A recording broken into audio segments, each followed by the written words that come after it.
नमस्कार दोस्तों, स्वागत है आप सबका भद्रा आईएएस एकेडमी में। दोस्तों आज का डेट है 2 जनवरी 2023 एंड करंट अफेयर्स के न्यूज एनालिसिस के डिस्कशन में मैं शुभदीप आप सभी का स्वागत करता हूं। दोस्तों सबसे पहले हम लोग डिस्कस करेंगे न्यूज जो कि रिलेट कर रहा है रिगार्डिंग इलेक्ट्रिक बसेस। जी हाँ, असम चीफ मिनिस्टर श्री हेमंत बिश्व शर्मा जी ने फ्लैग ऑफ किया 200 ग्रीन बसेस फ्रॉम गुवाहाटी, जिससे मेन एम क्या है? मेन एम यही है दैट पोल्यूशन को Guwahati city end of course outskirts में कर्ब किया जा सके। सो कहा जा रहा है दैट ये जो है इनिशिएटिव असम गवर्नमेंट का one of the biggest push है अभी तक का, जिससे कि असम में पोल्यूशन फ्री इन्वायरमेंट को सस्टेन किया जा सके। और इन्होंने असम चीफ मिनिस्टर ने रिसेंटली लॉन्च भी किया है national common mobility card, national common mobility card NCMC, जो कि एक वर्सेटाइल ट्रांसपोर्ट कार्ड है।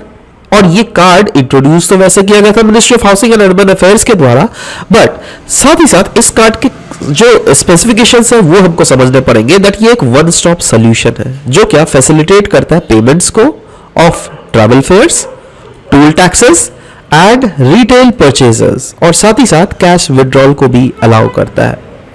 नाउ ये जो है ऑपरेट होता है वाया रुपे कार्ड सिस्टम, और नेशनल कॉमन मोबिलिटी कार्ड जो है इसको आप ऑब्टेन कर सकते हैं एज अ प्रीपेड या फिर डेबिट या फिर क्रेडिट कार्ड के थ्रू भी from associate banks. Next, central water commission. Recently Kerala state government ने एक मीटिंग हेल्ड किया था सेंट्रल वाटर कमीशन के बाद साथ, इसीलिए ये न्यूज में है। सेंट्रल वाटर कमीशन जिसका हेडक्वार्टर है न्यू दिल्ली, किस मिनिस्ट्री के अंदर आता है? वो है मिनिस्ट्री ऑफ जल शक्ति, department of water resources, river development and Ganga rejuvenation. और इस सेंट्रल वाटर कमीशन का मेन एम क्या है? इंटीग्रेटेड और सस्टेनेबल डेवलपमेंट और मैनेजमेंट को किया जा सके इन इंडियाज वाटर रिसोर्सेज। कैसे? Using state of the art technology and competencies, और साथ ही साथ कोऑर्डिनेट करना विद हर एक स्टेक होल्डर्स। इनका काम है, इनको बेसिकली दायित्व दिया गया है दैट ये इनको इनिशिएट करना पड़ेगा, कोऑर्डिनेट करना पड़ेगा, और साथ ही साथ कंट्रोलिंग, कंजर्वेशन और यूटिलाइजेशन ऑफ वाटर रिसोर्सेज के लिए एडवांस प्लान्स बनाने पड़ेंगे अक्रॉस द नेशंस। किस लिए? जिससे फ्लड को कंट्रोल किया जा सके अक्रॉस द नेशन, इरिगेशन को इंश्योर किया जा सके अक्रॉस द नेशन, नेविगेशन को चैनलाइज किया जा सके, और ड्रिंकिंग वाटर सप्लाई और हाइड्रो पावर डेवलपमेंट को भी इंश्योर किया जा सके। तो ये सब कुछ जो दायित्व है यस सेंट्रल वाटर कमीशन के ऊपर ही है। साथ ही साथ ये कैरी आउट करता है कोई भी नेसेसरी रिसर्च एंड डेवलपमेंट, और साथ ही साथ कोई भी एग्जीक्यूशन ऑफ प्लान्स अगर हो इन सारे सेक्टर्स को रिलेटेड तो वो सेंट्रल वाटर कमीशन ही करता है। यही नहीं, सेंट्रल वाटर कमीशन के पास बहुत सारे दायित्व भी है जिसमें आप क्लियरली देख सकते हैं planning and development, water resource assessment, flood forecasting, reservoir operation, dam safety, river management, hydrological information system और इंटरनेशनल कोऑपरेशन। तो देखो ये जो है ना, ये वाला पार्ट डायरेक्टली पता है प्रीलिम्स में भी क्वेश्चन में आ सकता है। आपको सीधा पूछ सकता है functions of central water commission, ये 3-4 उठा देगा और पूछेगा 1 and 2 only, 1 to 3 only, 3 to 4 only, इस टाइप से क्वेश्चन, राइट।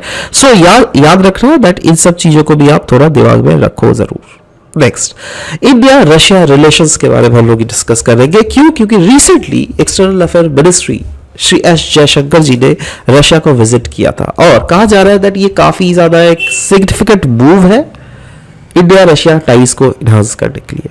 तो इस विजिट का हाईलाइट अगर हम लोग बात करें तो हाईलाइट क्या है? सबसे पहला हाईलाइट जो है वो है इकोनॉमिक कोलैबोरेशन। जी हाँ, इंफेसाइज है इसका on strategic collaboration in defence, space exploration as well as nuclear energy and technological sharing. मतलब इकोनॉमिक एंगल में हर एक एंगल में दो देश कोलैबोरेट कर रहे हैं, और साथ ही साथ एक्सपैंड किया जा रहा है रशिया का हाइड्रोकार्बन एक्सपोर्ट टू इंडिया। आपने सुना भी होगा बहुत ज्यादा तेल हम लोग रशिया से इंपोर्ट कर रहे हैं। इसका मतलब क्या? रशिया ज्यादा से ज्यादा एक्सपोर्ट कर रहा है। इसका मतलब क्या? दोनों के देशों के बीच में इकोनॉमिक कोलैबोरेशन और भी गहरा हो रहा है, right. Programme of fast in the Far East. देखो अब देखो क्या है ना दैट कहीं ना कहीं programme of cooperation in the Far East, Russia का फार ईस्ट रीजन का मैं बात कर रहा हूं, राइट। वहां पर इंडिया भी रशिया के साथ कोऑर्डिनेट कर रही है। इंडिया और रशिया ने साइन किया है प्रोटोकॉल ऑन कंसल्टेशन फॉर 2024-2028, जिसका एम है to advance the military and economic cooperation, energy trade, connectivity, और साथ ही साथ पीपल टू पीपल एक्सचेंज को भी, जिससे इंश्योर किया जा सके दोनों देशों के बीच में। राइट। साथ ही साथ agreement on nuclear power plant, जी हाँ, इंडिया रशिया साइन किया एग्रीमेंट जिससे फ्यूचर यूनिट्स अगर Kudankulam nuclear power plant project का सेटअप किया जाए तो दोनों देश मिलकर काम करेंगे। ये यही नहीं, इंडिया ऑपरेट कर रही है 2 रशियन बिल्ड न्यूक्लियर प्लांट भी विथ 4 मोर अंडर कंस्ट्रक्शन इन तमिलनाडु, है ना, जिसमें कुंडाकुलम न्यूक्लियर पावर प्लांट जो है ये इंडिया का लार्जेस्ट है। It has begun construction in March 2002 with Russia's technical assistance. Diplomatic initiatives की अगर बात करें दोनों देशों के बीच में, yes, discussions on multilateral forums and international organisation जैसे ब्रिक्स, एससीओ और यूनाइटेड नेशंस के अफेयर्स में भी दोनों देशों मिलकर एक साथ काम करते हैं। नाउ अगर दोनों देशों के बीच के रिलेशंस के टाइमलाइन को हम लोग डिस्कस करें तो ये रिलेशन स्टार्ट होती है जब तक जो तक अभी तक हमारे पास रिकॉर्ड्स है उसके तहत स्टार्ट होती है 1468 को, जब रशियन ट्रैवलर जिसका नाम था Afanasy Nikitin, he has begun his journey to India. 1947 में डिप्लोमेटिक रिलेशंस जो है इंडिया और रशिया के बीच में स्टार्ट हुए थे, बट पहले से ही थे इंडिपेंडेंस से पहले से। बट 1965 को सोवियत यूनियन ने सर्व किया successfully as peace broker between India and Pakistan, जब इंडिया पाकिस्तान का बॉर्डर वॉर हुआ था। यही नहीं, 71 की अगर बात करें एक वाटरशेड मूवमेंट हमें देखने को मिला था इंडिया और सोवियत यूनियन के रिलेशनशिप में। सोवियत यूनियन 1990s के पहले तो ये सोवियत यूनियन था, ठीक है, क्योंकि तब बेसिकली साइन हुआ था treaty of peace and friendship. 1993 के मैं बात कर रहा हूँ, after the dissolution of Soviet union, India और रशिया ने एक इंटर किया था into new treaty of friendship and cooperation भी। यही नहीं, बात में आ जाते हैं 1994 में इंडिया और रशिया ने इंटर किया था into bilateral military technical cooperation agreement, और 2000 में since the signing off declaration of India Russia strategic partnership in the year 2000, India और रशिया का टाइज जो है it has acquired a quantitatively new character, जिसमें लेवल ऑफ कोऑपरेशन जो है बहुत ज्यादा बढ़ गई थी। स्ट्रेटेजिक पार्टनरशिप की अगर बात करें उसको एलिवेट किया गया था to the level of special and privilege strategic partnership. Now सवाल होता है क्या क्या डायमेंशन है इंडिया रशिया के रिलेशंस के बारे में। तो सबसे पहला पॉलिटिकल डायमेंशन हम लोग देखेंगे। यस, एनुअल एक समिट मीटिंग जो होता है PM Modi, PM of India और रशियन प्रेसिडेंट के बीच में, है ना, इसमें बोला जाता है दैट दोनों देशों का जो लीडरशिप के बीच में one of the highest institutional dialogue mechanism है जो कि हमें देखने को मिलता है। स्ट्रेटेजिक पार्टनरशिप हमें देखने को मिलता है दोनों देशों के बीच में, और it was elevated to the level of special and privileged strategic partnership in the year 2010। International या फिर मल्टीलैटरल ऑर्गेनाइजेशन या फिर कनेक्टिविटी प्रोजेक्ट्स की अगर बात करें जिसमें दोनों देशों एक साथ काम कर रहे हैं, उसमें आता है BRICS, Shanghai cooperation organisation, G20, international north south trade corridor, है ना। यही नहीं, डिफेंस एंड सिक्योरिटी पर्सपेक्टिव में भी अगर देख लीजिएगा, यस, रशिया अभी भी इंडिया का टॉप मिलिट्री सप्लायर है, जिसमें टॉप जो टोटल डिफेंस इंपोर्ट्स के 45% तो हम लोग रशिया से मंगवाते हैं। इनफैक्ट अगर इवोल्यूशन देख लीजिएगा India Russia militarical technical collaboration का, तो from the buyers framework to the joint research development and production of advance defence technology, yes, हम लोग बहुत ज्यादा आगे हैं। एग्जांपल्स जैसे ब्रह्मोस मिसाइल सिस्टम अगर देख लीजिएगा, यस, हम लोग दोनों काम कर रहे हैं, राइट। डील फॉर S-500 के बैटरीज द ईयर 2018, तो इस सब सेक्टर में भी काम कर रहे हैं। यही नहीं, कोऑपरेशन जो है दोनों को गाइड किया जा रहा है बाय एन एग्रीमेंट जिसका नाम है agreement on programme of military technical cooperation for the year 2021 से 2031। ट्रेड और इकोनॉमिक रिलेशनशिप के बारे में अगर दोनों देशों के बीच में देखें तो यस, अगर देख लीजिएगा बायलैटरल इन्वेस्टमेंट दोनों देशों के बीच में इंक्रीज ही हुआ है to the $50 billion, and bilateral trade जो है $30 बिलियन का इंक्रीज हुआ है।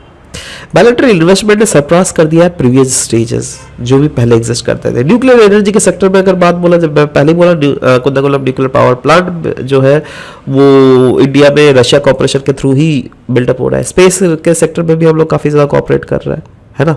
बेसिकली दोनों देशों के बीच में कॉपरेशन क्या है, पीसफुल, जिससे यूज किया जा सके आउटर स्पेसेस को। इसलिए मेमोरेंडम ऑफ अंडरस्टैंडिंग भी साइन किया गया है between ISRO and Roscosmos. ISRO India का है और रॉसकॉम्स रशिया का है, और जिससे joint activities in field of human space flight programme carry forward किया जाएगा। साइंस एंड टेक्नोलॉजी के सेक्टर में working group of science and technology भी सेटअप किया गया है। एक इंस्टीट्यूशनल मैकेनिज्म है जिसको कहा जाता है integrated long term programme and basic science cooperation programme. ये भी दोनों देशों के बीच में हो रहा है। इनिशिएटिव्स जैसे ट्रेडिशनल नॉलेज डिजिटल लाइब्रेरी जिसको TKDL भी कहा जाता है, Russia India network of universities, ये सब भी सेटअप किया गया। और कल्चरल कोऑपरेशन, एक strong tradition of Indian studies है in Russia, strong Russian interest in Indian dance, music, yoga and ayurveda, हर एक सेक्टर में अगर बात करें, यस रशिया का इंटरेस्ट हमें देखने को मिल रहा है। तो these are the various areas of collaboration जो कि दोनों देशों के बीच में हो रहा है। नाउ सवाल होता है दैट इन कोलैबोरेशन से क्या काफी है, क्या हम लोग को और भी आगे बढ़ना चाहिए? जी हाँ, बिल्कुल और आगे बढ़ना चाहिए।